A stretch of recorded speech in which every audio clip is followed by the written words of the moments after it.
Bonjour à tous, ce doublage est le fruit de plusieurs heures de travail. Si vous souhaitez soutenir ce travail par un don, vous trouverez un lien PayPal dans le descriptif de cette vidéo. Merci de bien vouloir liker et partager. Bon visionnage à tous.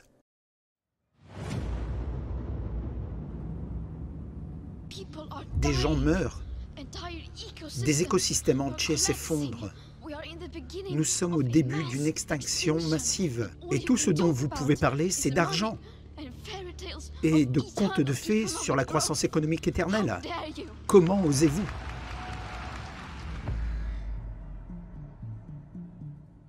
Voici une histoire de comment une peur environnementale excentrique est devenue une puissante industrie mondiale.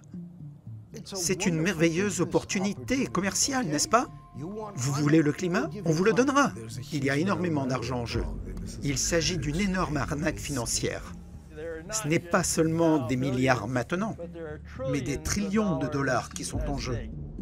C'est une histoire d'intérêt privé et de financements gouvernementaux importants. Pour des gens comme moi, nos carrières dépendent essentiellement du financement de la recherche sur le climat. C'est ce que j'ai fait pendant presque toute ma carrière. Et c'est ce que font les autres climatologues avec leur carrière. Ils ne veulent pas que ça s'arrête. Si le CO2 n'a pas les énormes impacts négatifs qu'on a prétendu qu'il avait à l'origine, comment va-t-on pouvoir subsister? L'emploi de nombreuses personnes en dépendent. Ils ne vont pas y renoncer. C'est l'histoire de la corruption de la science. Une urgence climatique n'existe pas actuellement sur cette planète. Il n'y a aucune preuve de cette situation. L'alarme climatique est un non-sens, un canular. Je n'ai jamais aimé canular. Je pense qu'arnaque serait mieux, mais je suis prêt à m'arranger avec canular. C'est une histoire sur l'intimidation et l'intimidation de quiconque qui oserait contester l'alarme climatique. Dénoncer ou parler du changement climatique d'une manière sceptique quelconque, c'était essentiellement un suicide professionnel. Des militants revendiquent même que tout scepticisme soit criminalisé. C'est l'histoire d'une agression contre la liberté individuelle. C'est une merveilleuse façon d'augmenter le pouvoir du gouvernement. Et s'il y a une menace existentielle là-dehors, de portée mondiale, eh bien on aura besoin d'un puissant gouvernement mondial pour y faire face. On voit toutes sortes de mesures autoritaires en cours d'adoption au nom de la sauvegarde de la planète. Vous avez soudainement la population sous contrôle partout dans le monde.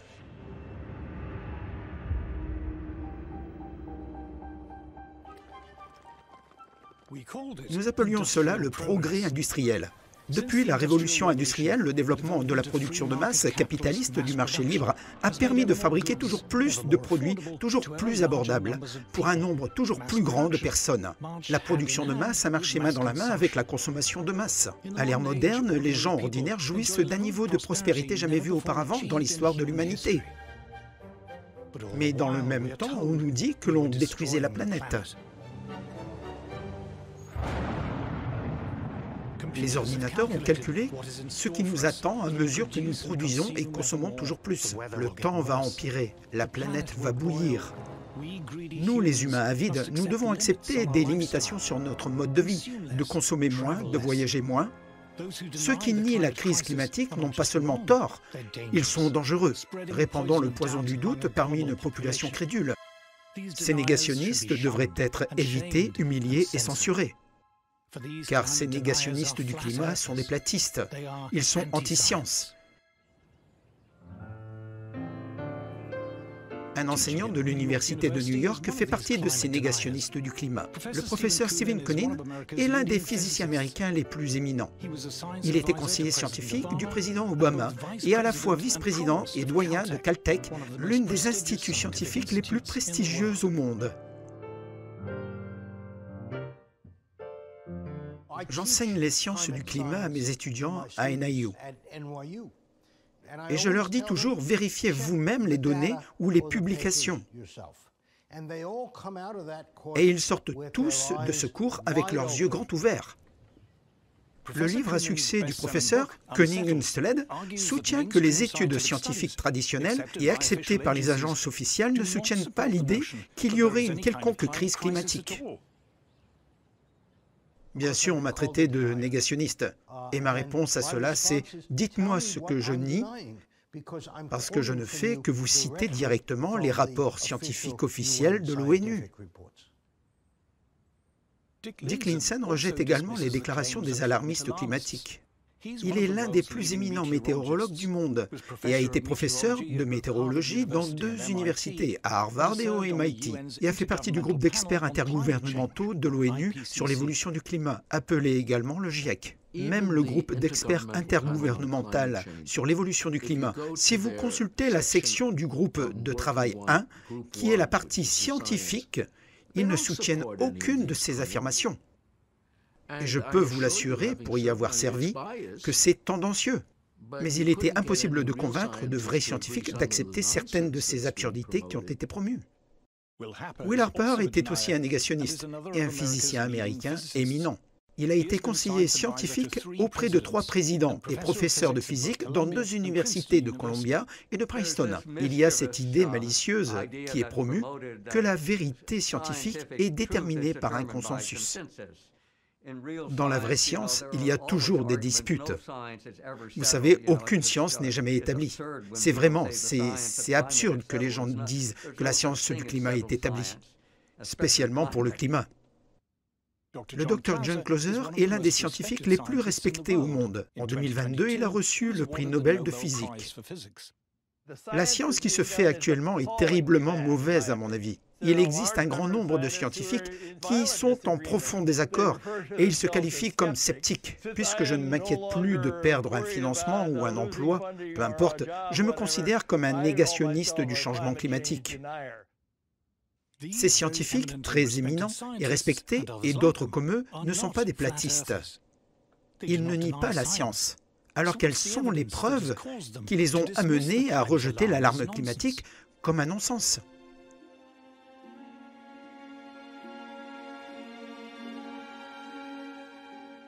On nous dit que les températures actuelles sont sans précédent et dangereusement élevées. Il est possible de vérifier si cela est vrai, parce que nous avons des mesures de l'histoire climatique de la Terre, datant de centaines, des milliers, voire des millions d'années. Le désert de Judée, au bord de la mer Morte. Le professeur Nir Shaviv, de l'Institut de physique de Raqqa, est venu ici à la recherche d'indices. Il y a des milliers d'années, cet endroit était submergé et s'est gravé dans les rochers par des lignes qui, si vous savez lire, racontent un récit sur l'histoire climatique de la Terre. Et voici le climat.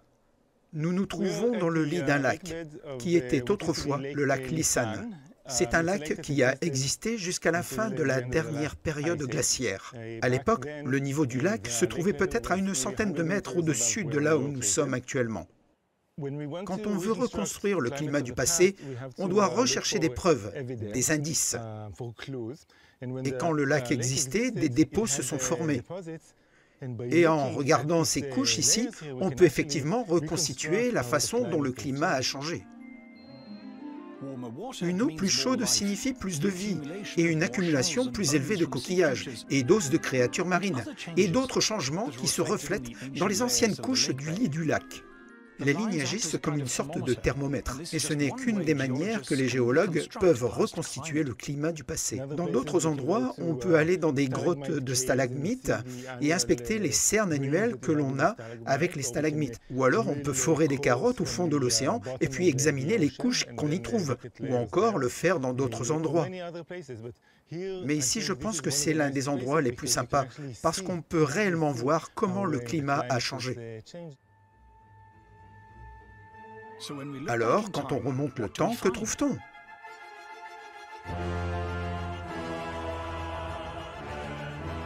Durant 200 millions d'années, les dinosaures parcouraient la Terre. La Terre, marquée par des forêts denses et fertiles, regorgeait de vie. Et à aucun moment durant ces 200 millions d'années, les températures ont été aussi froides qu'aujourd'hui. Si l'on remonte, disons, à 200 millions d'années, il faisait peut-être 13 degrés de plus qu'actuellement. Donc, du point de vue géologique, ce n'est pas du tout sans précédent. Au cours des 500 derniers millions d'années, les températures ont beaucoup varié, mais pendant presque tout ce temps, la Terre était beaucoup plus chaude qu'aujourd'hui. Par rapport au dernier demi-milliard d'années, la Terre est en ce moment exceptionnellement froide. En fait, il y a eu très peu de moments où il a fait si froid. Il fait relativement froid. Peut-être pas tout à fait le plus froid qu'il a jamais été durant 500 millions d'années, mais assez proche. On se trouve dans une période remarquablement froide, si l'on considère les 550 derniers millions d'années. En fait, seulement au cours d'une seule autre période, durant ces derniers 500 millions d'années, la température a été aussi fraîche que maintenant. Les mammifères qui habitent la Terre actuellement ont commencé à évoluer il y a environ 60 millions d'années, quand le monde était beaucoup plus chaud qu'aujourd'hui. Si l'on considère juste les dernières 65 millions d'années, c'est donc juste après l'extinction des dinosaures. Les mammifères commencent vraiment à prendre le dessus et nos ancêtres commencent à vivre sur la Terre. À tout moment, au cours des 65 dernières millions d'années, la période a été plus chaude qu'elle ne l'est aujourd'hui. Les mammifères de la Terre, y compris les humains, semblent prospérer quand il fait chaud, et plus chaud qu'aujourd'hui. Il ne fait aucun doute que chaud, c'est mieux que froid dans l'histoire géologique. Nous sommes une espèce tropicale. Un être humain nu à l'ombre peut mourir d'hypothermie à 20 degrés. Nous avons évolué à l'équateur en Afrique. Les seules raisons qu'on a pu avoir éventuellement pour se sortir de là ont été le feu, un abri et des vêtements.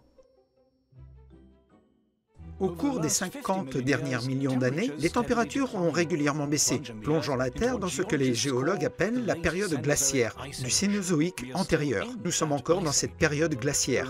La raison pour laquelle il y a toute cette glace sur les pôles, c'est parce que nous nous trouvons dans une ère glaciaire. Tout le monde le sait. Qui connaît l'histoire de la Terre? C'est un âge de glace. On se trouve à la partie antérieure d'une période de refroidissement de 50 millions d'années, et ils disent qu'il fait trop chaud.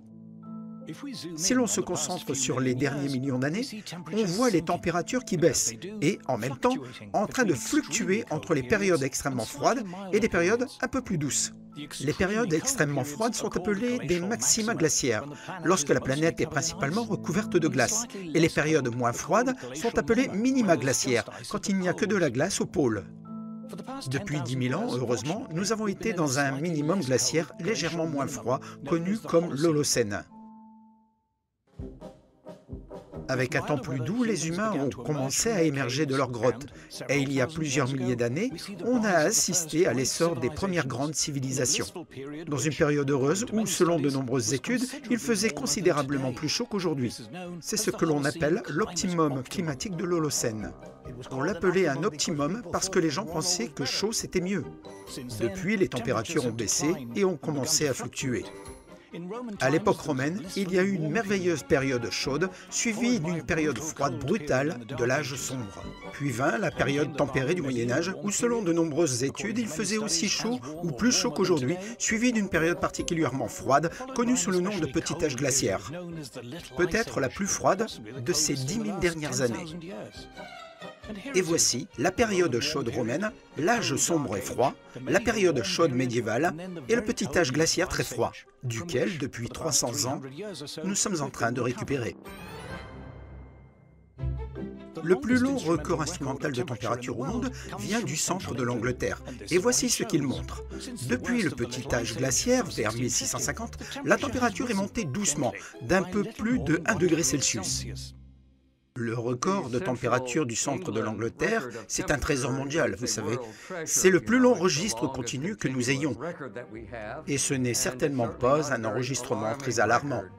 Tout a commencé au plus profond du petit âge glaciaire, et on peut voir le léger réchauffement suivant le petit âge glaciaire. Et il n'y a absolument rien de très alarmant par rapport à ce qui se passe aujourd'hui, au vu des derniers enregistrements. La majeure partie du réchauffement que l'on observe aujourd'hui, c'est la reprise après le petit âge glaciaire, quel que soit ce qui l'a causé. Eh bien, vous savez, on parle sur l'ensemble de la période industrielle d'environ 1 degré. Pour mettre en perspective ce 1 degré, regardons Central Park à New York. Les enregistrements nous montrent qu'il n'y a pas eu de changement de température en moyenne ici depuis 1940. Mais d'une année sur l'autre, la température moyenne peut varier de 3 degrés, sans que de nombreux New-Yorkais s'en rendent compte. En fait, entre l'année la plus chaude dans les années 1960 et la plus froide dans les années 2000, il y a eu une différence de 5 degrés.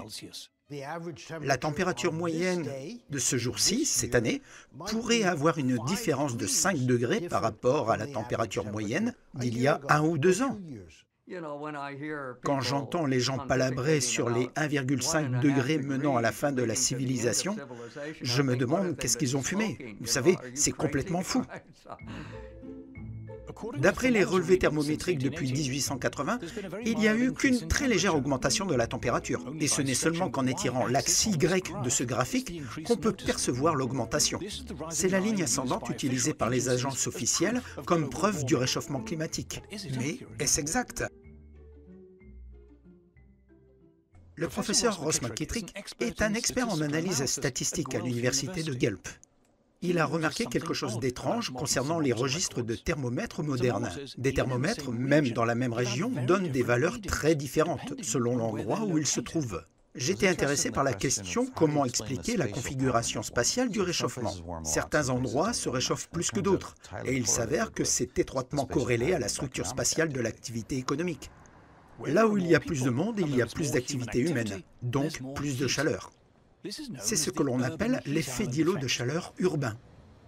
L'effet d'îlot de chaleur urbain, c'est essentiellement comme Londres. Vous choisissez Londres avec des bâtiments, avec beaucoup d'activités, a tendance à être de quelques degrés. Je veux dire, on parle maintenant de degrés Celsius, de 4 à 5 degrés Celsius de plus que dans la périphérie. Il s'agit d'un phénomène d'urbanisation. De nos jours, il est évident que c'est le béton qui retient la chaleur. On peut le constater avec une carte thermique satellite de Paris. Le centre de Paris peut être jusqu'à 5 degrés plus chaud que la campagne environnante.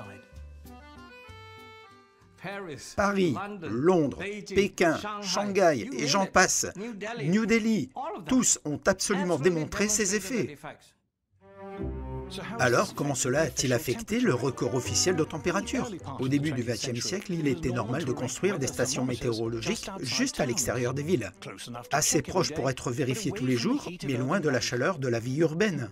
Mais au cours du XXe siècle, ces villes se sont agrandies et les banlieues se sont étendues. Il y a plus de routes, plus de voitures. Des thermomètres qui se trouvaient autrefois hors des villes sont maintenant entourés de centres commerciaux, de bureaux, d'usines et de maisons. Ces villes ou tous ces lieux où se trouvent les thermomètres, en moyenne, ont tous vu une augmentation de population, disons-le, depuis 1880. Vous avez des bâtiments qui poussent autour des thermomètres, vous avez des parkings, donc on a toutes ces influences non climatiques qui influencent les températures, ce qui soulève des questions quant à la qualité des données des relevés de température utilisés pour surveiller le réchauffement climatique. Pour corriger cette corruption de données, une solution évidente serait d'utiliser uniquement les enregistrements des stations météorologiques rurales, qui ont été moins touchées par le développement urbain. Ceci a maintenant été réalisé par une équipe dirigée par le Dr Willie Soon. On a utilisé toutes les meilleures stations rurales. Tout ce que l'on pouvait corriger, on l'a corrigé. Et on a montré que si on n'utilise pas l'ensemble des données, mais qu'on utilise uniquement les stations rurales, on obtient une image très différente. D'après les relevés de température en milieu rural, les températures ont augmenté depuis les années 1880, mais ont culminé dans les années 1940. Ensuite, il y a eu un net refroidissement jusque dans les années 70. Après cela, les températures se sont rétablies, mais elles sont toujours aujourd'hui à peine plus élevées que dans les années 40. Ce que nous voyons, c'est en gros, on voit un réchauffement depuis les années 1900, 1850 environ, jusque dans les années 1930 et 40, et puis cela s'est refroidi de manière substantielle vers les années 70, 1976 environ. Au lieu d'une tendance de réchauffement systématique à long terme, il y a une variabilité sur plusieurs décennies, une sorte de variation sur 50 ou 60 ans environ. Il n'y a pas que les thermomètres ruraux qui montrent peu de réchauffement. Les navires marchands et les navires de guerre ont mesuré la température de la mer depuis le 19e siècle. En rouge, on voit le record de température des terres depuis les années 1860, qui a été gonflé par les thermomètres urbains. Mais en bleu, on voit le relevé des températures des océans. À partir de 1900 environ, les deux commencent à s'écarter. Les registres océaniques montrent beaucoup moins de réchauffement durant le XXe siècle, et le motif ressemble davantage aux registres de température en milieu rural. La mer n'est pas censée être contaminée par les effets d'îlots de chaleur urbain, n'est-ce pas? Alors quand on compare les deux registres dans le domaine d'incertitude, ils correspondent très bien. Les scientifiques ont également étudié les changements de température en regardant les cernes des arbres, ce qui encore une fois montre très peu de réchauffement. Il y a une légère hausse jusqu'au milieu du XXe siècle, puis un refroidissement jusque dans les années 70, suivi d'une légère reprise. Une fois de plus, on voit que les températures d'aujourd'hui sont à peine différentes de celles des années 30 ou 40, et le graphique ressemble beaucoup à celle des températures rurales. Les satellites aussi semblent raconter une histoire différente. Notre capacité de mesurer avec précision la température mondiale a fait un bond en avant lorsque les satellites ont commencé à tourner autour de la Terre. L'un des scientifiques pionniers pour l'utilisation de satellites pour mesurer la température est le Dr Roy Spencer, qui, dans les années 1980, était scientifique principal pour le climat au centre de vol spatial Marshall de la NASA. Nous discutions pendant le déjeuner, n'y aurait-il pas un moyen d'utiliser les satellites pour surveiller les températures mondiales ? Car, comme vous le savez, le réseau de relevé des températures est assez maigre dans le monde. Il est donc difficile d'obtenir une température globale. Le développement par le Dr Spencer des satellites météorologiques était révolutionnaire. Lui et son collègue le professeur John Christie ont reçu une médaille de la NASA pour résultats scientifiques exceptionnels. Nos données satellites commencent en janvier 1979. C'est alors que nous avions une couverture mondiale complète, et elle est toujours d'actualité. Il y a une question cruciale concernant les températures, et les satellites sont particulièrement bien équipés pour y répondre. Y a-t-il un faux réchauffement qui se serait glissé dans le registre mondial de température sur Terre? Ou serait-ce juste le résultat d'une augmentation de la population? Et c'est quelque chose que nous sommes en train d'analyser et sur lequel on a beaucoup travaillé ces derniers temps. Et nous avons constaté que, surtout en milieu urbain, c'est énorme. Et depuis 1880, la plupart du réchauffement, ça a l'air d'être dû à l'effet d'îlot de chaleur urbain. Nous avons la chance d'avoir quelques scientifiques indépendants comme John Christie et Roy Spencer, avec leurs mesures satellitaires de température.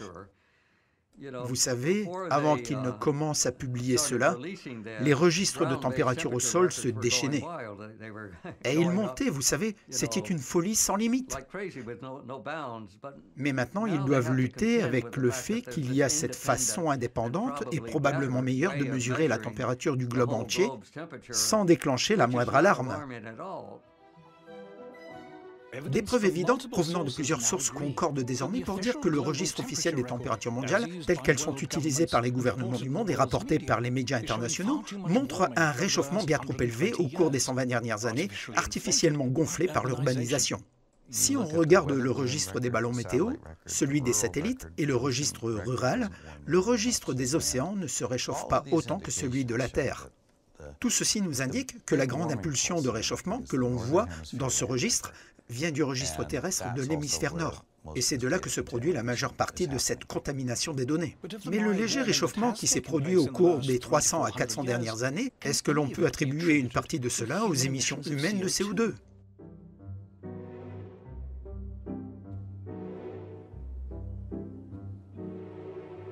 Le professeur Henrik Zellmark est en visite à l'université hébraïque de Jérusalem et se promène dans le jardin de l'évolution, dédié à la préservation des espèces végétales les plus anciennes vivant sur Terre.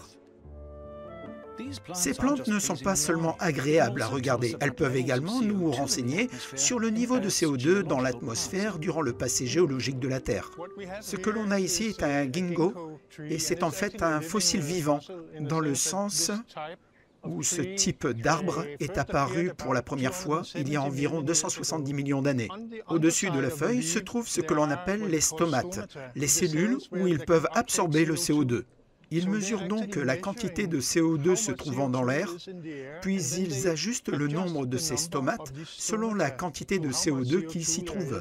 Et en regardant les fossiles et en mesurant combien il y en a, à un moment donné, ça nous dit quelque chose quant au niveau de CO2 qu'il y avait dans le passé.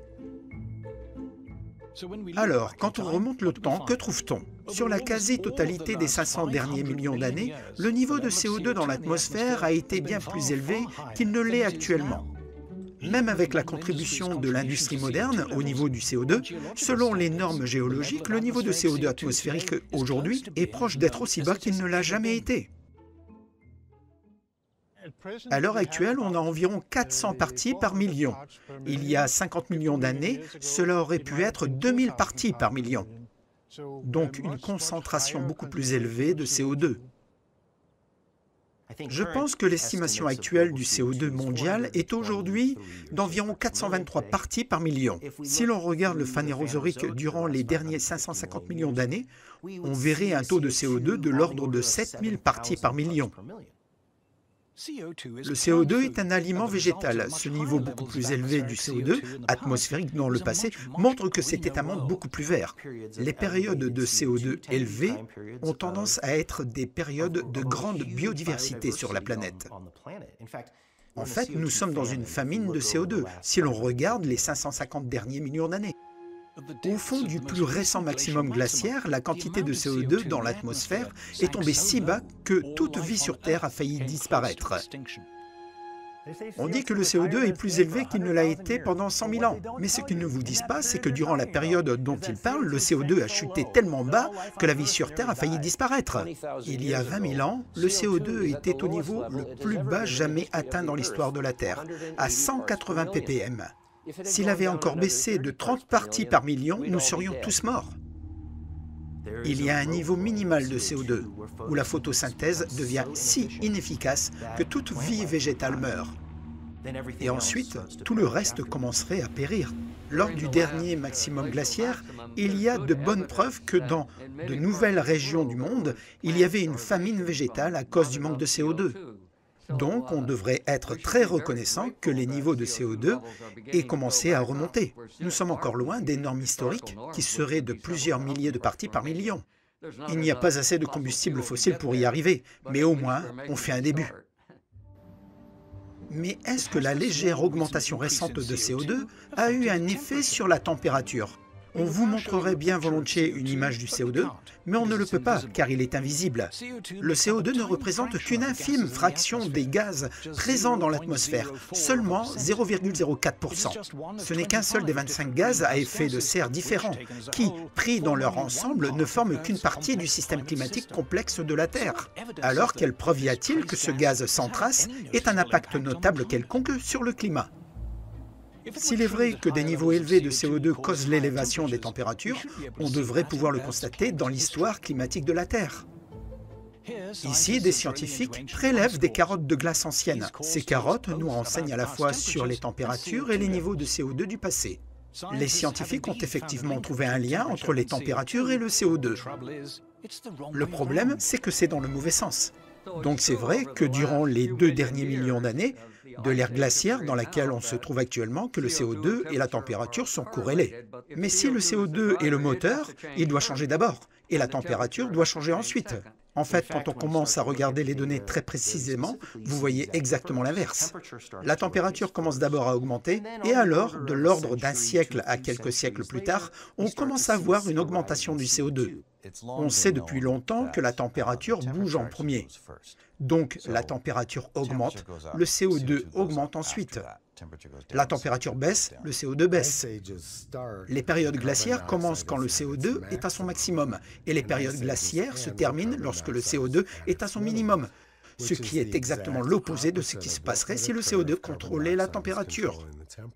La question de savoir si le CO2 détermine le climat est facilement résolue. On peut revenir dans le temps sur des centaines de millions d'années. Le niveau de CO2 a radicalement changé à plusieurs reprises. Est-ce que cela provoque un changement de température? Non, absolument pas. Le CO2 n'a jamais provoqué de changement de température dans le passé. Jamais. Il n'est pas clair non plus, en temps récent, que le CO2 a un effet quelconque sur la température. Ici, on voit la production industrielle de CO2 depuis 1750. Du milieu du 19e siècle au milieu du 20e siècle, il n'y a eu qu'une légère augmentation. Il faudra attendre les années 1940 pour que la production industrielle de CO2 commence à décoller. Mais cela ne correspond pas au record de température. Selon les thermomètres ruraux, la majeure partie du réchauffement au cours des 200 dernières années s'est produit avant les années 40 et n'a pratiquement pas changé depuis. L'un des embarras dont le GIEC n'aime pas parler, c'est que les années 30, lorsque les influences humaines étaient bien moindres, ces années étaient particulièrement chaudes. C'est un puzzle pour que la première partie, où nous avons un réchauffement si brutal au début, dans les années 1900, 1930, 40, le CO2 n'aurait jamais pu provoquer une telle élévation de température. Que les années 1930 et le début des années 40 aient été si chaudes est surprenant, et encore plus étonnant avec ce qui s'est passé ensuite. À la fin de la Deuxième Guerre mondiale, le CO2 augmentait vraiment, et pourtant la température était en baisse. Dans les années 40 à 70, alors que le CO2 continue d'augmenter, tout commence à se refroidir. Que s'est-il passé? Les journalistes faisaient des reportages sur la prochaine ère glaciaire. C'était sur la couverture du Time Magazine. Pendant les années 70, la nouvelle ère glaciaire faisait les grands titres. Et qu'en est-il après les années 70? Selon les modèles informatiques climatiques, au cours du dernier demi-siècle, l'augmentation du CO2 aurait dû conduire à cette augmentation de température. Mais d'après les multiples mesures de satellites et ballons météo, ce qui s'est réellement passé, c'est cela. Eh bien, ce que nous avons trouvé grâce aux données des satellites, c'est que l'atmosphère mondiale ne se réchauffe pas aussi vite que le prédisent les modèles climatiques. Il existe maintenant une vingtaine de modèles climatiques sur lesquels on a travaillé depuis des décennies.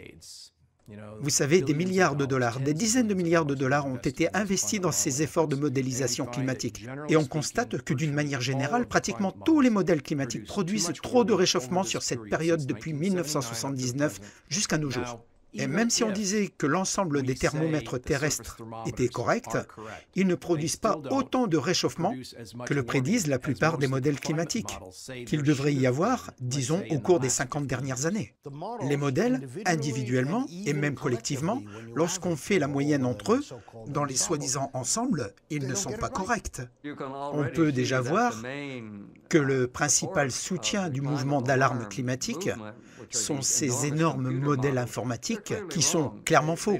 Ils ne correspondent pas avec ce que l'on observe et ils donnent tous beaucoup trop de réchauffement. Ils n'arrivent pas à simuler la répartition géographique des températures avec un semblant de réalité. Ils ne reproduisent pas les cycles El Niño et la Niña. Ce n'est que du non-sens.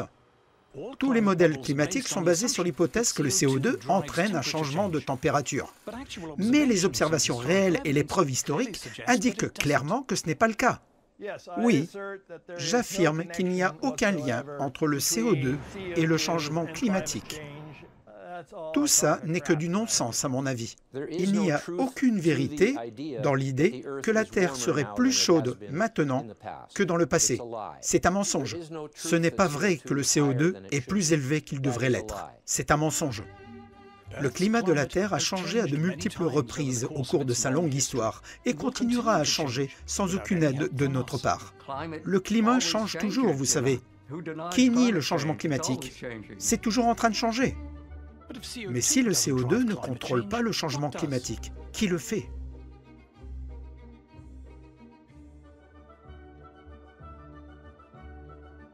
Dans l'atmosphère terrestre, de puissantes forces sont à l'œuvre, et les nuages sont peut-être les plus puissants de tous. Le CO2 n'a pas vraiment d'importance dans le contrôle du climat de la Terre. Ce qui est important, ce sont les nuages. Les nuages n'absorbent aucune énergie. Ils reflètent simplement toute la lumière du soleil et la renvoient dans l'espace, de gros nuages blancs et brillants.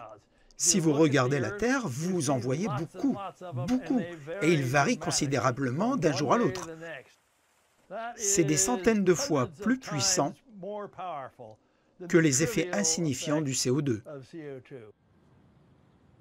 Mais qu'est-ce qui contrôle le nombre et la densité des nuages sur la Terre ? Le professeur Henrik Stenmark de l'Institut national danois de l'espace se trouve à Jérusalem avec l'astrophysicien Nir Shaviv. Ensemble, ils ont exploré les variations des nuages et leurs effets sur le climat. Et bizarrement, ils ont trouvé un lien entre les nuages et des explosions de supernovas, très loin dans notre galaxie. Quand on a de grandes étoiles, elles ne vivent pas très longtemps. Cela peut aller de quelques millions d'années jusqu'à 40 millions d'années, mais leur vie se termine par une énorme explosion que l'on appelle une supernova.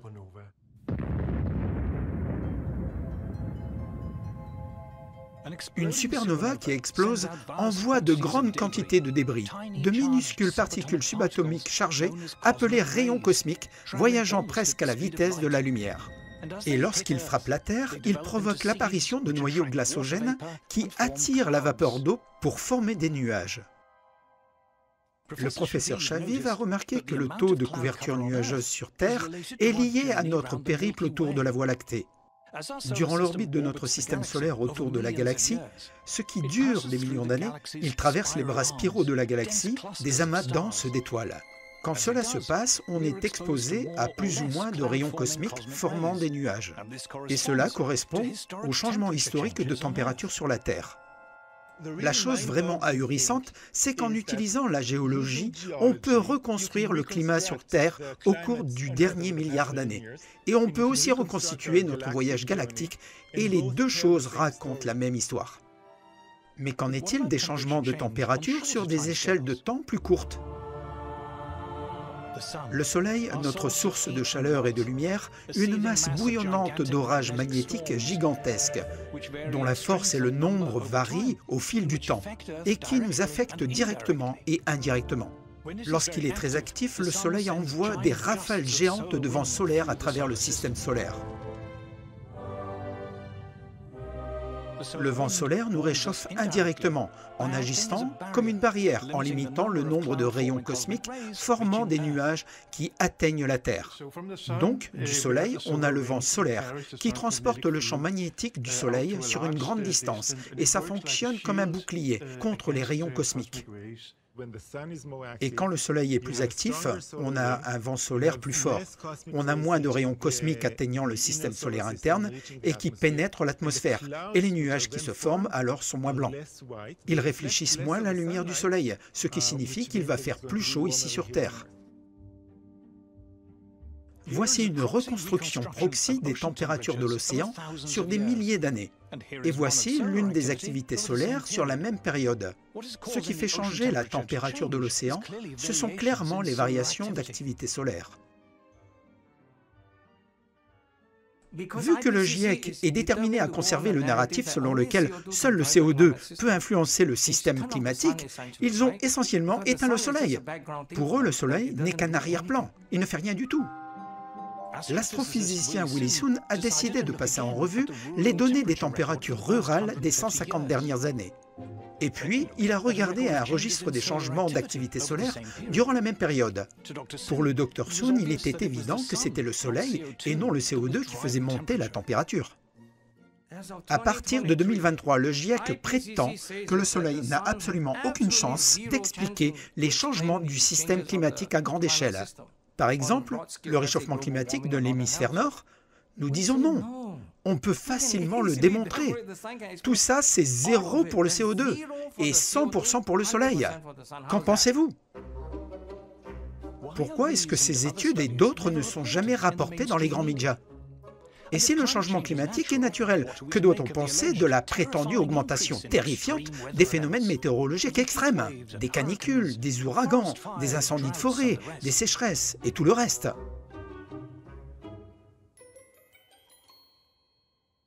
Mon premier instinct de scientifique, et ce que j'enseigne à mes étudiants, eh bien, regardons les données.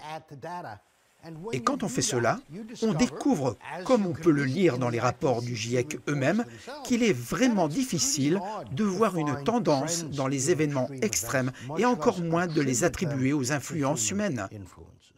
Cela fait maintenant des dizaines d'années qu'on met l'idée dans la tête des gens que chaque fois qu'il fait mauvais temps, c'est le changement climatique et les gaz à effet de serre. Donc je pense que les gens, à ce stade, ne peuvent pas s'empêcher d'y penser.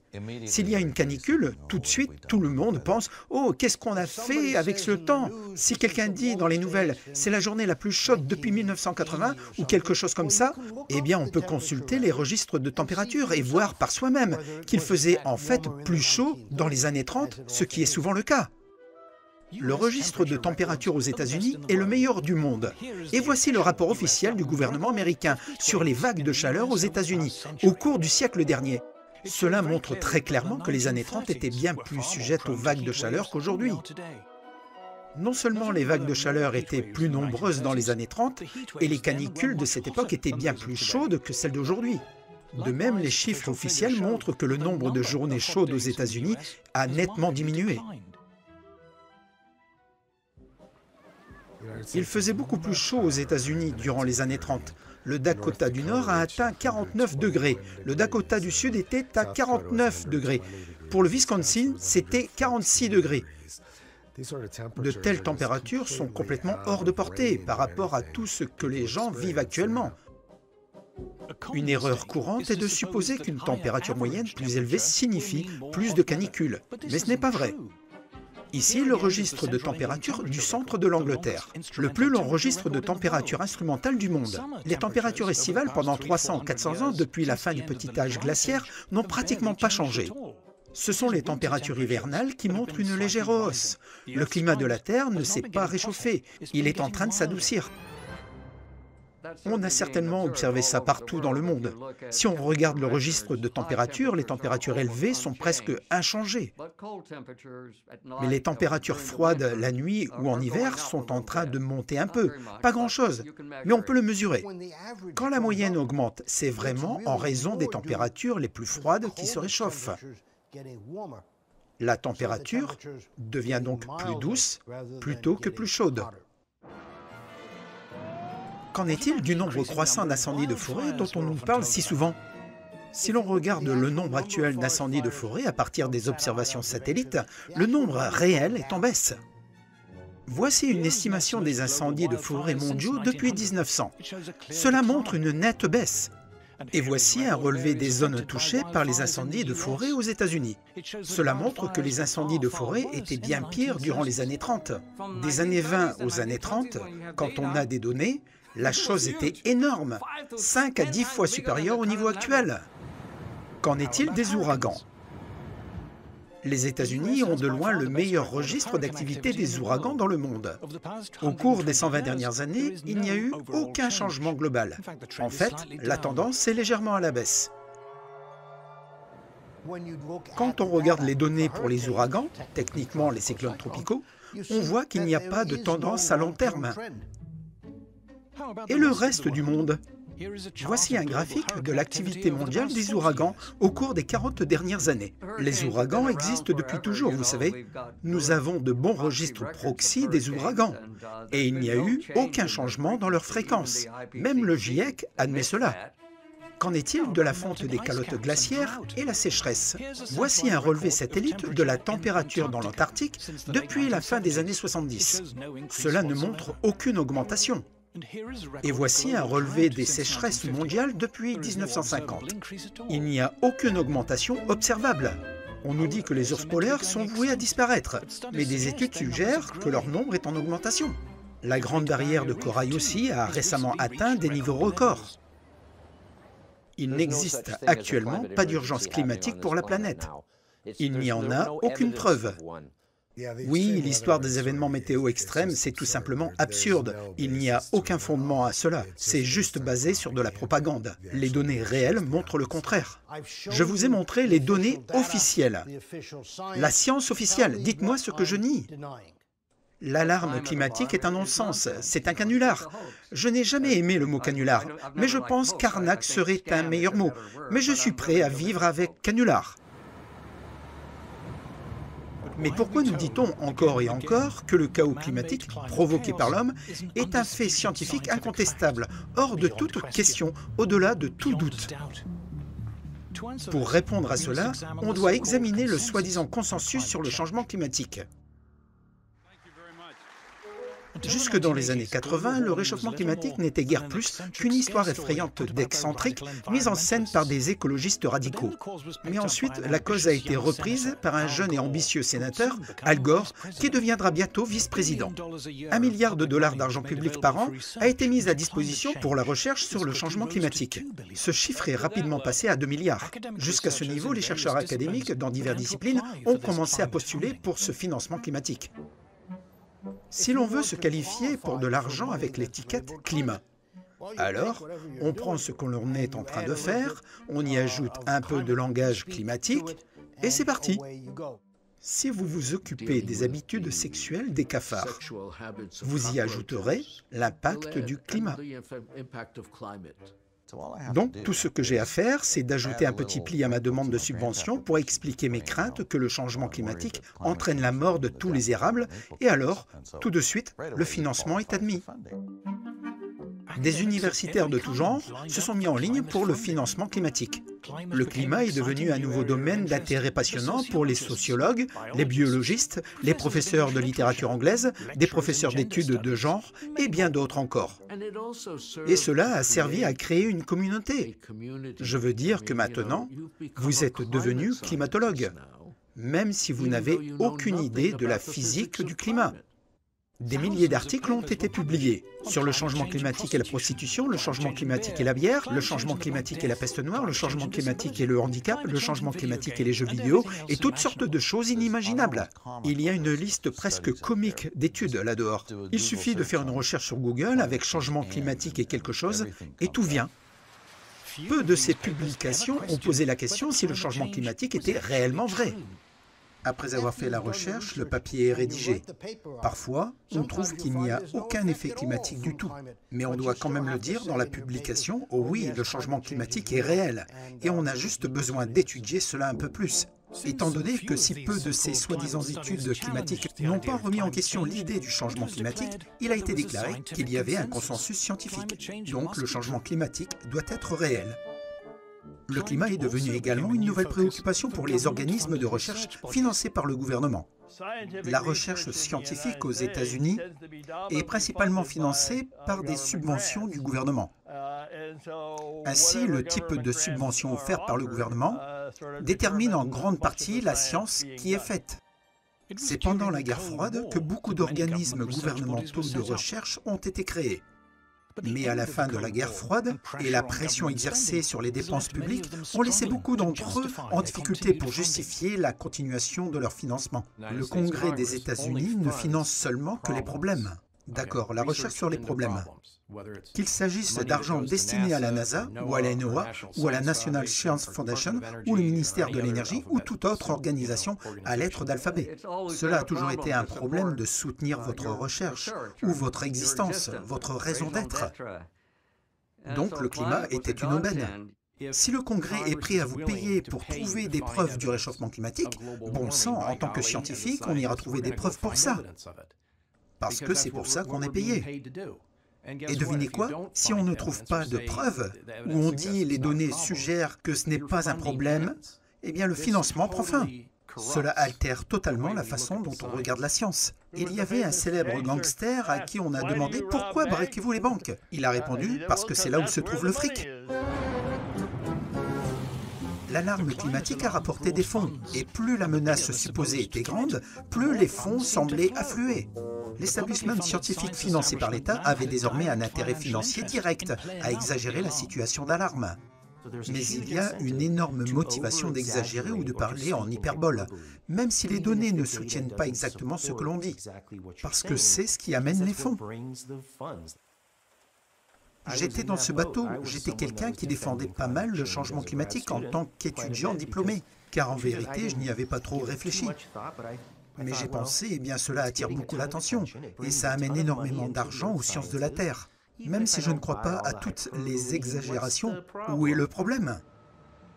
À la fin des années 90, ce qui avait commencé comme une histoire alarmante sur l'environnement prenait de l'ampleur.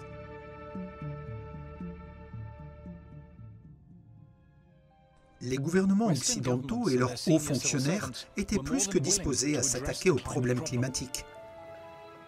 Des taxes vertes ont été levées, la réglementation verte élargie, et cela, à son tour, a généré davantage d'emplois et d'activités liées au climat. Prenons l'exemple du secteur bancaire, et dites à un banquier, eh bien, on veut que vous déposiez des rapports auprès de la commission de réglementation sur comment le changement climatique va affecter votre banque.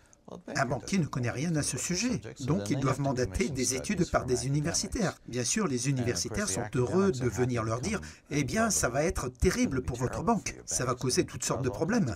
Vous devez nous donner de l'argent pour faire des recherches à ce sujet. » Les subventions et les réglementations vertes signifiaient qu'il y avait désormais de l'argent à gagner avec le climat. Des entreprises d'énergie renouvelable ont bourgeonné, des cabinets de consultants ont offert des conseils, ce qu'ils appellent le développement durable et la conformité climatique. C'est une merveilleuse opportunité commerciale, n'est-ce pas?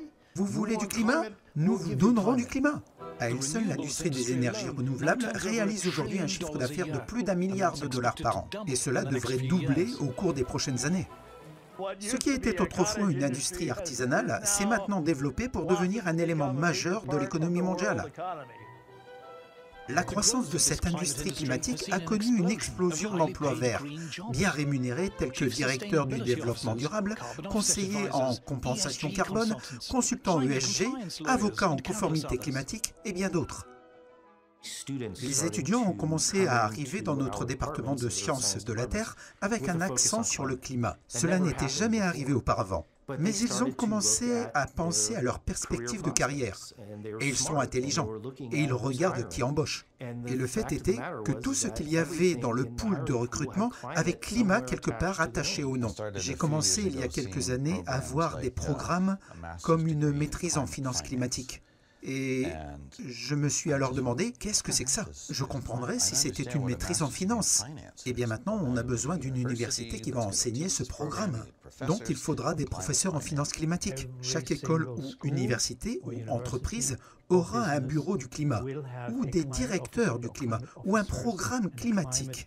Et si l'on regarde n'importe laquelle de ces institutions ou entreprises, on constate qu'ils y ont tous souscrit.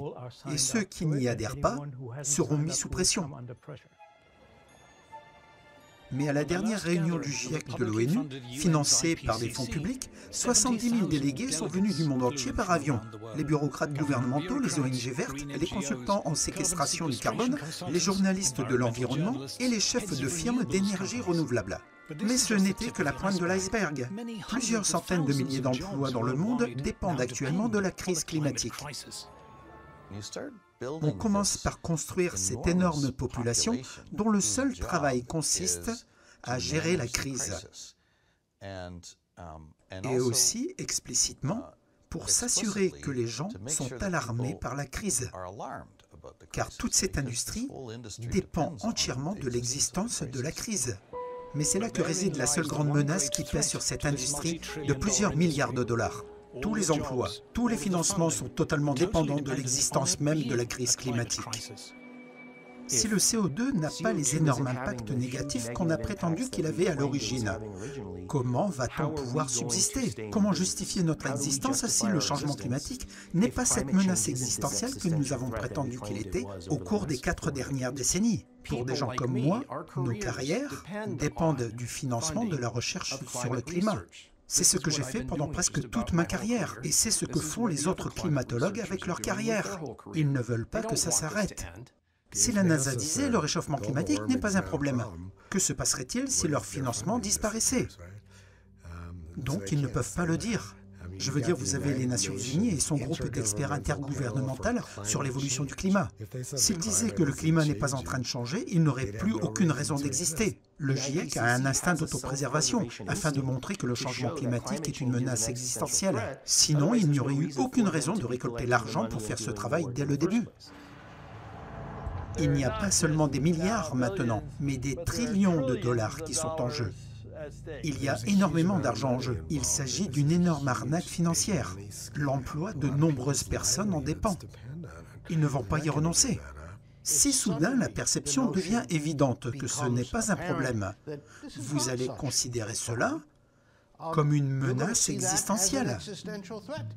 Les scientifiques qui étudiaient les causes naturelles du réchauffement climatique ont commencé à être vus avec suspicion, comme l'ont découvert 2 astrophysiciens de Harvard. Dans quelle mesure le Soleil change? Et comment change-t-il? Et pourquoi change-t-il? Et on ne voulait même pas parler du registre de température de toutes ces histoires de climat. Immédiatement, ils s'en prennent à nous. Car lorsque nous avons commencé à estimer que le Soleil influence de manière significative le climat, immédiatement ils nous ont attaqué là-dessus, car cela ne suivait pas le narratif. Parce qu'ils ont besoin que le CO2 soit le seul acteur dominant. Quand on essayait de dire, eh bien, on recherche simplement l'origine de la variabilité naturelle. La réponse était, nous ne pouvons pas avoir de changement naturel comme effet. Cela doit être d'origine humaine. Et une partie de cela a été directement déclarée, mais la plupart étaient indirects. Votre financement pour ce genre de projet sera abandonné. Ce genre de projet ne mènera nulle part. À ce moment-là, tout ce qui contredisait le récit du réchauffement climatique comme problème sérieux n'allait pas être financé. Les rédacteurs de revues universitaires ont été mis sous pression afin de ne pas accepter les papiers qui étaient considérés comme sceptiques vis-à-vis de la crise climatique. Nous ne publierons plus rien qui remet cela en question. Je veux dire, ce n'est pas quelque chose de secret. Les scientifiques qui ont osé souligner en public qu'il n'y avait pas de chaos climatique ont commencé à être mis à l'écart et évités. Si un scientifique qualifié se lève et dit « On ne voit pas de tendance à la hausse dans les données sur les typhons du Pacifique », eh bien, tout d'un coup, ils perdent leur statut pour s'exprimer sur le thème des typhons du Pacifique. Pas parce que ce qu'ils ont dit était faux, mais parce que c'était hors message. Ils peuvent marginaliser toute forme de critique du narratif en disant « Vous n'êtes pas qualifié pour en parler », dû au fait que vous ne soutenez pas le narratif. Après avoir marginalisé tous ceux qui ne soutiennent pas le narratif, ils peuvent se retourner et dire « Eh bien, tous ceux qui comptent soutiennent le récit, donc ils doivent avoir raison. » Les journalistes environnementaux ignorent les sceptiques, et à la place, ils ont offert leur première page à tous ceux qui sont prêts à faire les affirmations et prévisions les plus aberrantes concernant une apocalypse climatique. Nous sommes à un point où cela n'a plus rien à voir avec la science. Peu importe si votre prévision alarmiste ne se réalise pas, vous allez toujours conserver votre statut d'expert et les médias viendront encore vous demander votre avis, même si vous étiez complètement à côté de vos prévisions.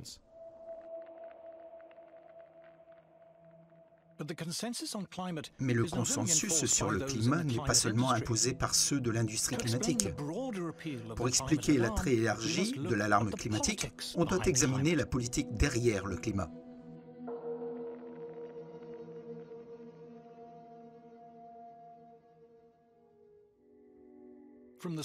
Dès le départ, la peur climatique était politique. Il vient du mouvement écologiste, l'ennemi juré du capitalisme industriel du libre marché. Enfin, on les tient. On pourra prétendre que ce sont les marchés libres qui détruisent la planète et qu'on a besoin d'un puissant gouvernement pour nous sauver.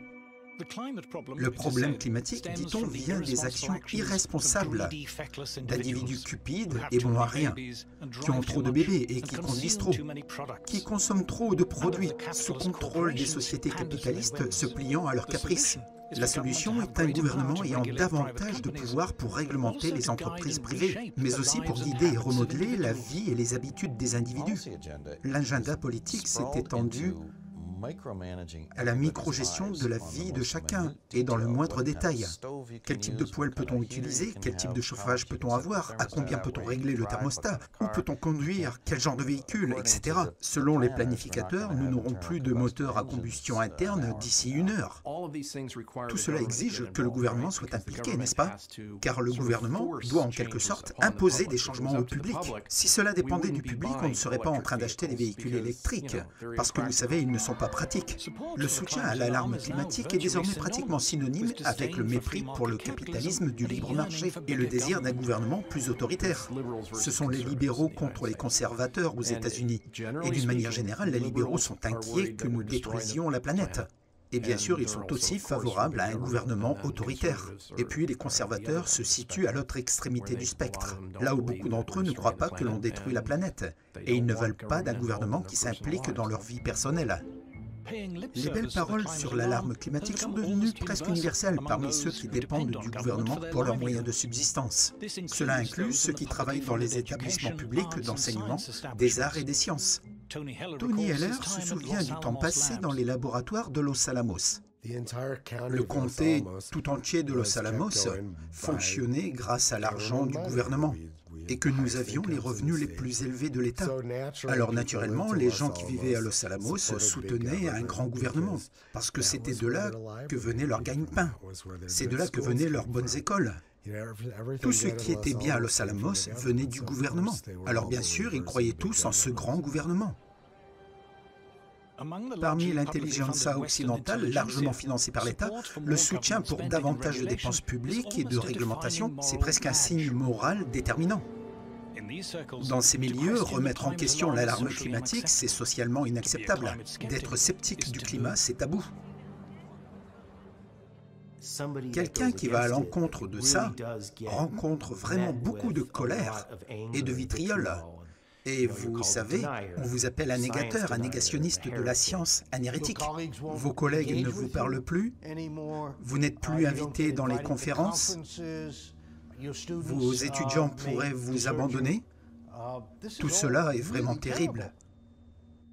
Les professeurs Henrik Svenmark et Mircea Viv décrivent ce qui s'est passé lorsqu'ils ont publié leurs résultats sur les effets climatiques de l'activité solaire. C'était comme si l'enfer s'était déchaîné à cause de ce travail. Je n'avais aucune idée que les choses puissent prendre une telle ampleur. Et ça a complètement changé ma vie. Une fois qu'on avait dit ça, les gens n'ont pas aimé l'entendre et on est devenu persona non grata. Je veux dire, j'ai vécu tellement de moments où les gens ont fait des choses absolument immondes. Quand j'ai postulé pour un emploi, un groupe de scientifiques a écrit à l'université en disant qu'ils ne devaient pas m'embaucher. Et c'est une histoire typique, malheureusement. Si vous n'êtes pas d'accord avec la polémique standard, vous devenez un paria. On vous évite comme si vous aviez la lèpre. Pour la professeure Sally Baliunas, les attaques personnelles sont devenues trop lourdes. J'ai pris une retraite anticipée. Et ma famille m'a dit que j'aurais dû prendre ma retraite bien plus tôt, des années plus tôt. Ils ont donc remarqué le nombre de victimes et cela a eu un impact sur eux et pour moi. Le docteur Matthew Walicki était professeur adjoint de géologie à l'Université d'Alabama lorsqu'il a décidé de se prononcer sur la peur climatique.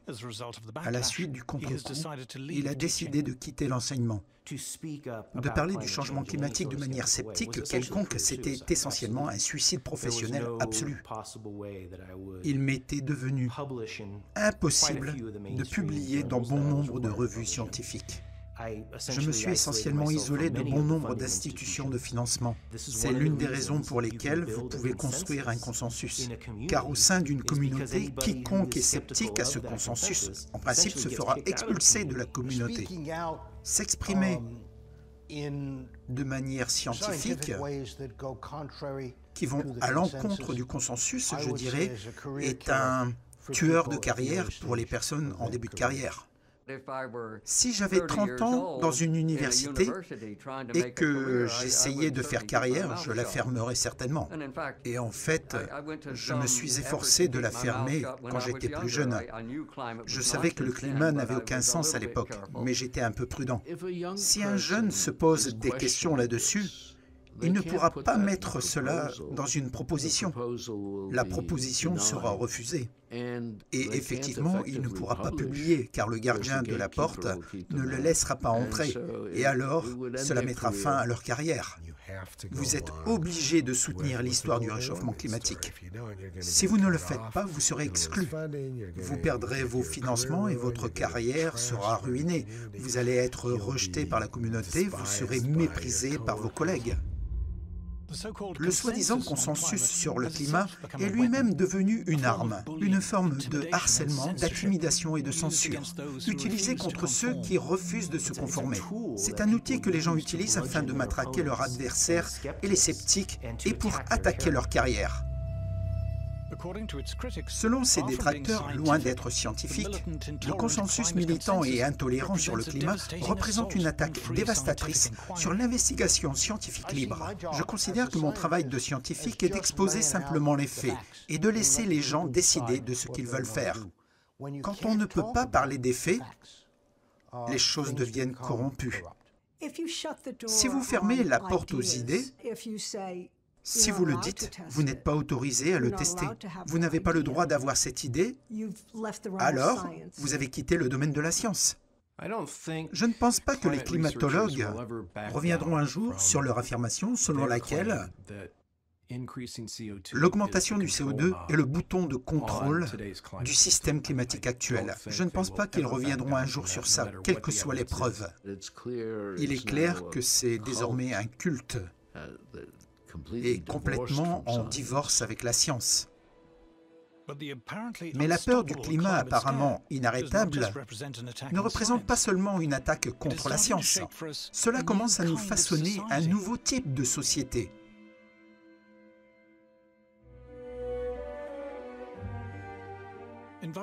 Les écologistes aiment se présenter comme anti-establishment, mais leurs revendications sont bien accueillies et pieusement reprises par le roi Charles l'archevêque de Canterbury, la BBC, l'ONU, l'UE, par des chefs de gouvernement, la Banque mondiale et le Forum économique mondial. En fait, par tout l'establishment dirigeant financé par l'État. Le réchauffement climatique, c'est comme le problème parfait où le gouvernement peut s'engager pour accroître l'influence du gouvernement. C'est une merveilleuse façon d'augmenter le pouvoir du gouvernement et s'il y a une menace existentielle, là-dehors, de portée mondiale, eh bien, on aura besoin d'un puissant gouvernement mondial pour y faire face. Si vous êtes un activiste climatique, en réalité, vous favorisez une énorme validation pour le gouvernement de diriger nos vies. De nombreux environnementalistes, la plupart des écologistes, tous les écologistes qui se considèrent comme des progressistes radicaux alternatifs, ne font en fait que renforcer le mantra et les arguments dominants de l'ensemble de l'establishment. Les exigences adressées au gouvernement signifient que le gouvernement acquiert soudainement l'autorité pour interférer dans tous les coins et recoins de notre vie et la manière dont nous vivons. Toute chose a un narratif climatique qui est attaché. Combien vous consommez? Où dépensez-vous votre argent? Combien vous voyagez? Avec qui interagissez-vous? Quel type d'aliments mangez-vous? Si vous mangez de la viande? Toute chose a une sorte d'aspect qui peut être contrôlé dans une optique climatique. Supposons qu'il y a 20 ans, quelqu'un aurait eu l'idée « J'aimerais vraiment interdire l'énergie bon marché. Je voudrais vraiment contrôler les achats électroménagers de tout le monde. J'aimerais vraiment dire à tout le monde où ils peuvent aller. Et en gros, j'aimerais avoir un contrôle dictatorial sur tout. » Eh bien, ça ne volera pas, n'est-ce pas? Les gens vous prendront pour un cinglé et ils vous ignoreront. Mais 20 ans plus tard, c'est ce qui se passe. L'establishment publiquement financé de l'Occident est si grand et si puissant qu'il est capable d'imposer et de faire respecter le consensus officiel sur le climat grâce à son contrôle des écoles, des universités, du gouvernement et d'une grande partie des médias. Les chaînes de télévision publiques comme la BBC excluent les climato-sceptiques. Les organismes de régulation et de radiodiffusion interdisent aux stations privées de diffuser des opinions sceptiques en les menaçant d'une révocation de leur licence de diffusion. Ce qui se passe normalement dans une urgence, c'est que toutes les formes normales d'ouverture et de démocratie doivent être supprimées. Car comment faire autrement en cas d'urgence? Nous sommes donc confrontés à une situation qui n'est pas dissemblable au confinement, où fondamentalement toutes les formes normales de comportement, les formes normales de communication sociale et les formes normales de démocratie sont essentiellement exclues. Des activistes revendiquent même que tout scepticisme soit criminalisé. Dans certains métiers et professions, c'est désormais dangereux d'exprimer son désaccord sur le climat. Ce n'est pas surprenant que les gens qui sont plus sceptiques réfléchiront à deux fois avant d'exprimer leur inquiétude, parce qu'ils pourraient risquer leur carrière, ils pourraient risquer leur entreprise, ils risquent d'être licenciés. Si vous êtes un professionnel de quelque nature que ce soit, en sciences, en droit ou en médecine, si vous faites partie d'une association professionnelle ou vous êtes dans une université, vous pourriez être renvoyé pour avoir dit ce que vous croyez. La conséquence est un régime autoritaire de censure qui doit contrôler chaque mouvement, chaque mot, tout ce que vous voulez faire, parce que tout ce que vous faites est un risque potentiel pour la survie de l'humanité.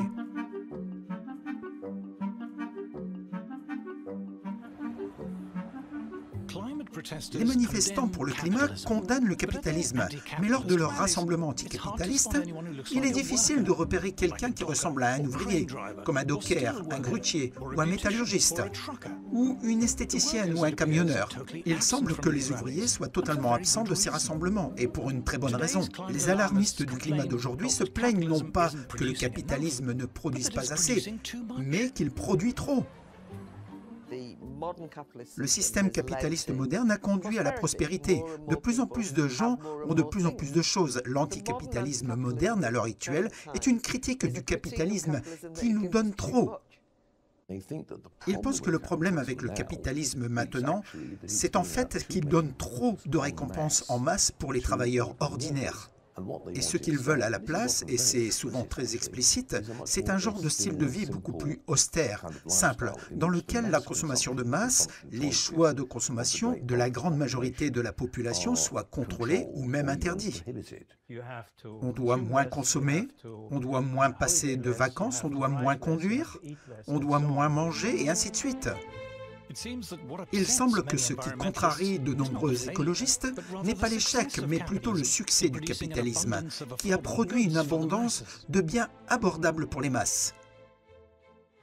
Les travailleurs ordinaires, pour une fois, on est arrivé à un moment de l'histoire, dans le monde occidental du moins, où les fabricants de masse leur ont rendu possible des vêtements bon marché, de la nourriture bon marché, des meubles bon marché. C'est pourquoi on assiste à un conflit lorsque des écologistes fortunés expriment leur mépris pour la consommation de masse.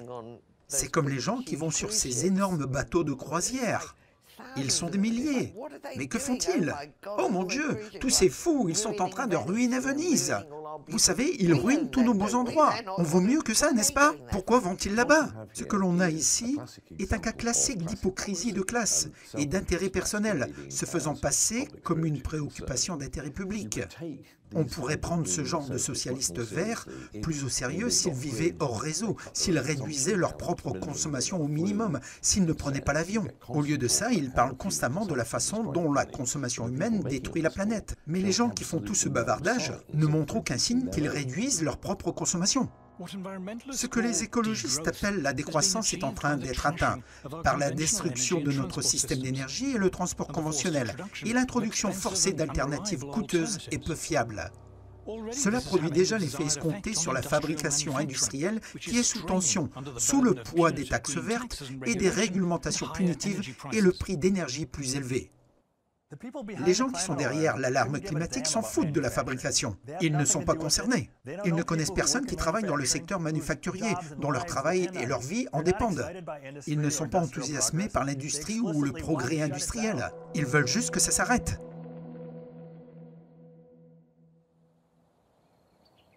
Kisii, Kenya, Afrique de l'Est. Selon de nombreux environnementalistes de premier plan, les personnes les plus pauvres du monde ne devraient pas aspirer au mode de vie des gens du premier monde. La planète ne le supporterait pas. Grace Nyakanada est l'une des nombreuses Africaines qui n'ont ni électricité ni gaz pour cuisiner ou chauffer leur maison.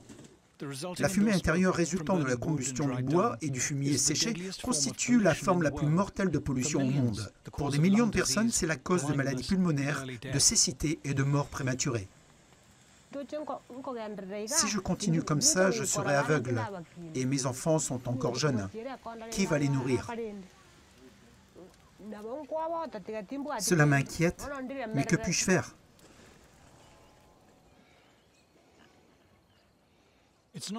L'Afrique n'a pas seulement besoin d'électricité bon marché et fiable. La productivité agricole ici est incroyablement basse.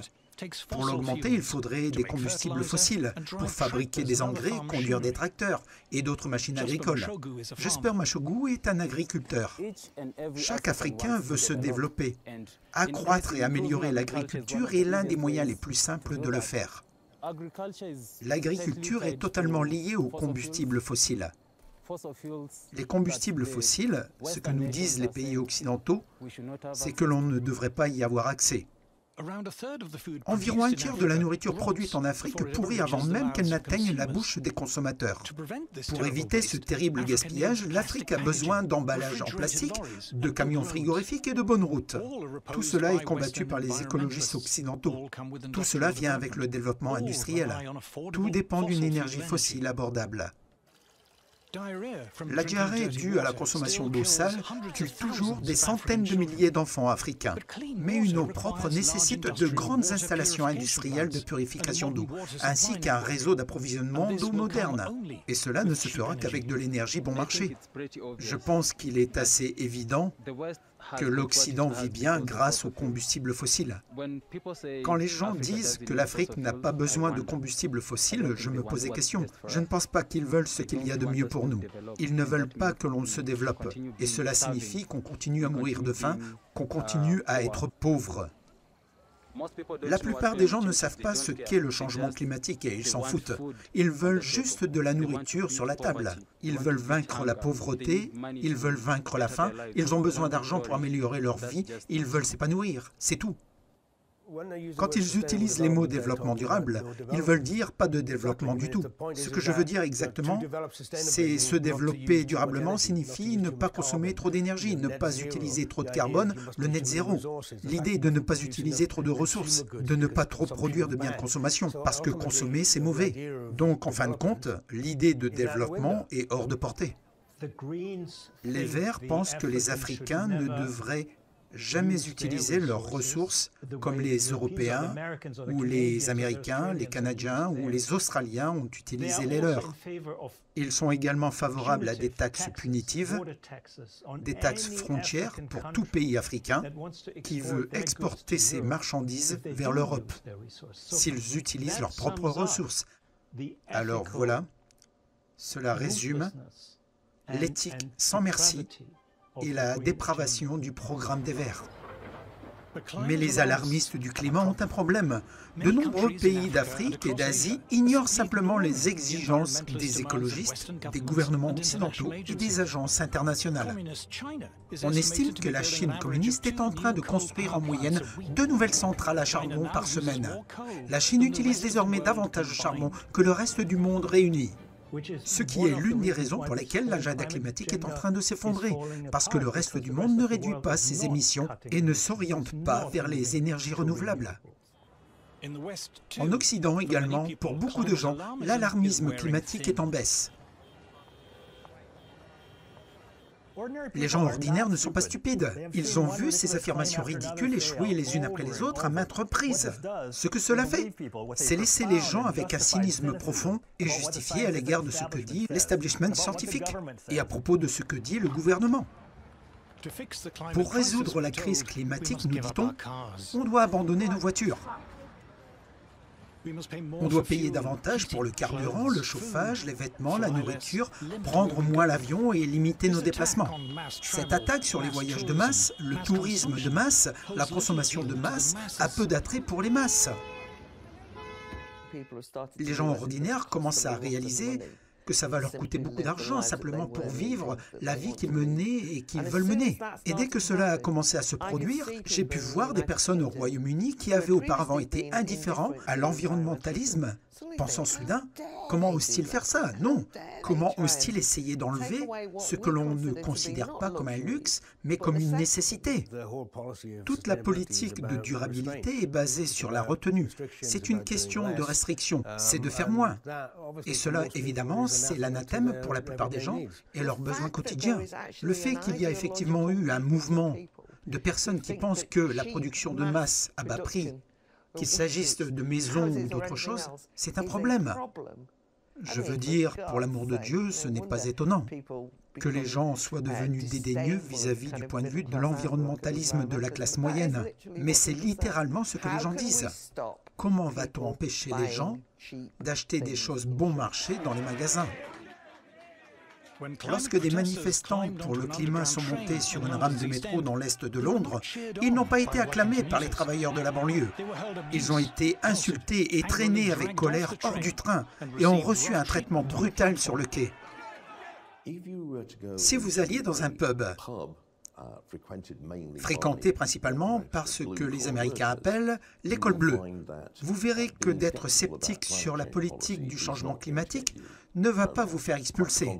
Bien au contraire, quelqu'un vous offrira probablement un verre. Ils ont pu constater que derrière tous les discours sur l'urgence climatique et la crise climatique, ce que c'est en réalité, c'est une animosité et une hostilité à leur égard, à leur mode de vie, leurs croyances, et un désir de les changer par la force si nécessaire.